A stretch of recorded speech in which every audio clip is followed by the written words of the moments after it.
नहीं छीनने देंगे, जनता की संपत्ति ले जाएगी कांग्रेस। स्मृति ईरानी ने कहा है, जिस तरह से सैम पित्रोदा ने यह कहा कि 100% में से 45% बच्चों को दिया जाता है और बाकी सरकार के पास आता है। इसको लेकर अब स्मृति ईरानी ने भी सवाल खड़े किए हैं और पूछा है कि हम गरीब का घर नहीं छीनने देंगे, और ये कहां का इंसाफ है। सैम पित्रोदा के बयान के बाद स्मृति ईरानी ने भी कांग्रेस पर बड़े सवाल खड़े किए हैं।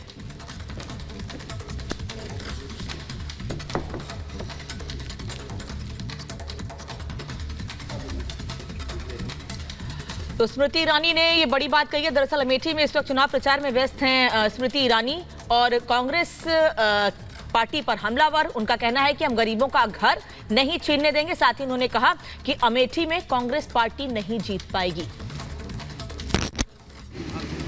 अब मरने के बाद भी कांग्रेस पार्टी की ये मंशा है कि जितने घर बनवाए मोदी ने, वो आप अपने बच्चों को नहीं दे पाएंगे। कांग्रेस का बस चले तो आधा घर आधा पैसा कांग्रेस ले जाएंगे।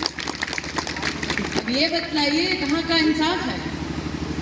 मेहनत करे साधारण व्यक्ति, मेहनत करे गरीब, और गरीब की संपत्ति पर अब कांग्रेस पार्टी कहती है अगर उनके पास सत्ता आ जाए तो कब्जा वो कर ले। ये उनका कथन है। अब गरीब की कहाँ से संपत्ति नापेंगे। अमीरों के पास तो इनकम टैक्स है, गरीब के पास फिर एक एक घर में क्या लेखपाल भेजेंगे, कानूनगो भेजेंगे, किसको भेजेंगे एक एक गरीब का घर छीनने के लिए। इसलिए आज आपके मध्य में कहने आई हूं, यहां तो कांग्रेस पार्टी जीतने वाली नहीं है। ये मैं मोदी की गारंटी दे रही हूं, एक भी गरीब का घर हम कांग्रेस पार्टी को छीनने नहीं देंगे। और स्मृति ईरानी कांग्रेस पर हमलावर है, तो प्रधानमंत्री भी लगातार अलग अलग जगहों पर रैलियों के दौरान कांग्रेस पार्टी के मैनिफेस्टो पर सवाल खड़े कर रहे हैं। और अब प्रधानमंत्री ने कहा है कि कांग्रेस पार्टी के मैनिफेस्टो में मुस्लिम लीग की छाप दिखती है। इसके पहले भी प्रधानमंत्री ने यह बात कही थी कि मैनिफेस्टो में मुस्लिम लीग की छाप दिखती है। उनका कहना है कि कांग्रेस पर भरोसा नहीं है। प्रधानमंत्री मोदी ने कई महत्वपूर्ण बातें कही, सुनिए। कई साल पहले कांग्रेस ने कर्नाटका में धर्म के आधार पर आरक्षण लागू भी कर दिया था।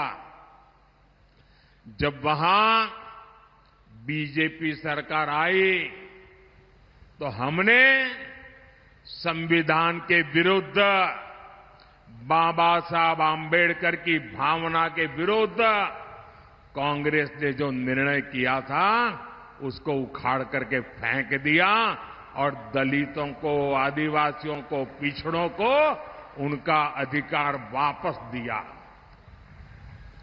लेकिन कर्नाटक की कांग्रेस सरकार, उसने और एक पाप किया। मुस्लिम समुदाय में जितनी भी जातियां हैं सबको उन्होंने ओबीसी कोटा में डाल दिया और ओबीसी बना दिया।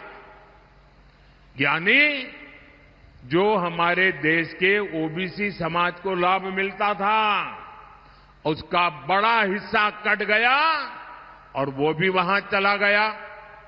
यानी कांग्रेस ने सामाजिक न्याय का अपमान किया, सामाजिक न्याय की हत्या की। कांग्रेस ने भारत के सेक्युलरिज्म की हत्या की। कर्नाटका अपना यही मॉडल ये कांग्रेस पूरे देश में लागू करना चाहती है।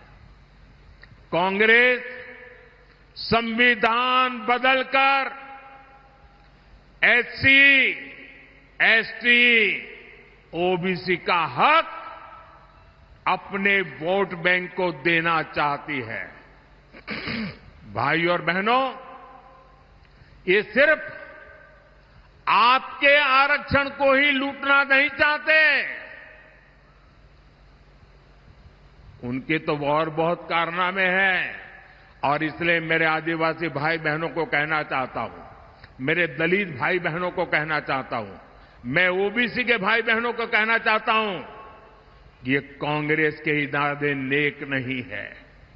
संविधान के अनुरूप नहीं है, सामाजिक न्याय के अनुरूप नहीं है, भारत की बिन सांप्रदायिकता के अनुरूप नहीं है। अगर आपके आरक्षण की कोई रक्षा कर सकता है तो सिर्फ और सिर्फ भारतीय जनता पार्टी कर सकती है। तो आपने सुना प्रधानमंत्री नरेंद्र मोदी ने एक एक करके यहाँ पर सवाल भी पूछे और इसी के साथ रिपब्लिक भारत भी सुलगते हुए सवाल पूछता है, आपको पिछड़ा आरक्षण में सभी मुस्लिमों को आरक्षण क्यों नहीं? आखिरकार ये सवाल हम उठा रहे हैं। अपर कास्ट के मुस्लिमों को आखिरकार इसमें क्यों शामिल नहीं किया जा रहा है? अपर कास्ट के मुस्लिमों को भी पिछड़ा आरक्षण देना उचित है, ये भी इसमें सवाल है। मुस्लिम आरक्षण से पिछड़ों का हक नहीं छीना जा रहा है। बड़ा सवाल, क्या कर्नाटक मॉडल को पूरे देश में लागू करेगी कांग्रेस? तो ये कई ऐसे सवाल है जो रिपब्लिक भारत पूछ है, क्योंकि जिस तरीके से यहां कर्नाटक की सरकार ने, सिद्धरामैया सरकार ने धर्म के आधार पर मुस्लिमों को आरक्षण देने का दाव उल्टा पड़ सकता है, क्योंकि ये घोषणा की है। बीजेपी ने इसे संविधान का उल्लंघन करार दिया है, तो राष्ट्रीय पिछड़ा वर्ग आयोग ने भी इस पर चिंता जताई है। लोकसभा चुनाव में पिछड़ों के साथ हो रहा यह भेदभाव अहम मुद्दा बन सकता है। इस रिपोर्ट में देखिए।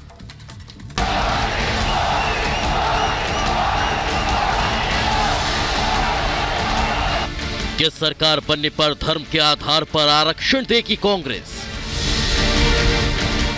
क्या पिछड़ों के आरक्षण कोटे में मिलेगा मुस्लिमों को हिस्सा?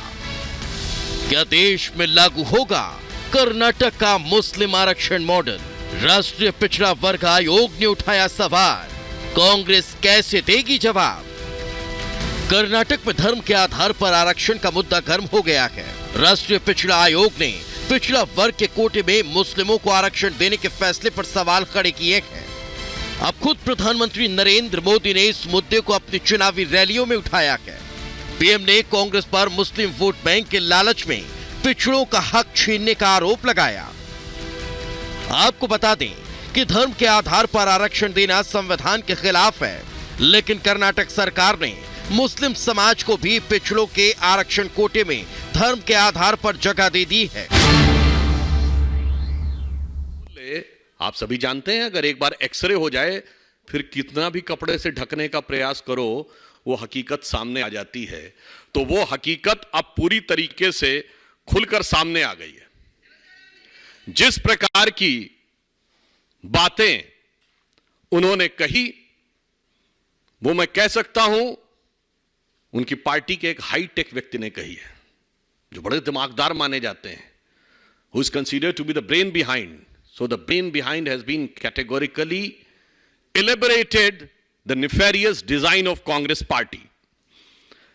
इसमें सिर्फ सिंपल सी बात इतनी नहीं है। हर भारतीय, मैं आपसे बताना चाहता हूं, भारत की अर्थव्यवस्था का दुनिया में सबसे बड़ा आधार क्या है? कि हम सेविंग बेस्ड इकोनॉमी है। आज पर्सनल डेट में हमारा डेट टू जीडीपी रेशियो दुनिया में सबसे बेहतर है, 43% ऑफ द जीडीपी है। क्यों? कौन सेविंग्स को प्रेरित करता है? दुनिया के बड़े बड़े थिंक टैंक्स ने कहा है कि भारत में परिवार और जो आपकी जनरेशनल मोटिवेशन है वो सेविंग को प्रेरित करती है। यानी आप अपने बच्चों को, उनके बच्चों के लिए विरासत में क्या धन संपत्ति छोड़ेंगे वो प्रेरित करती है।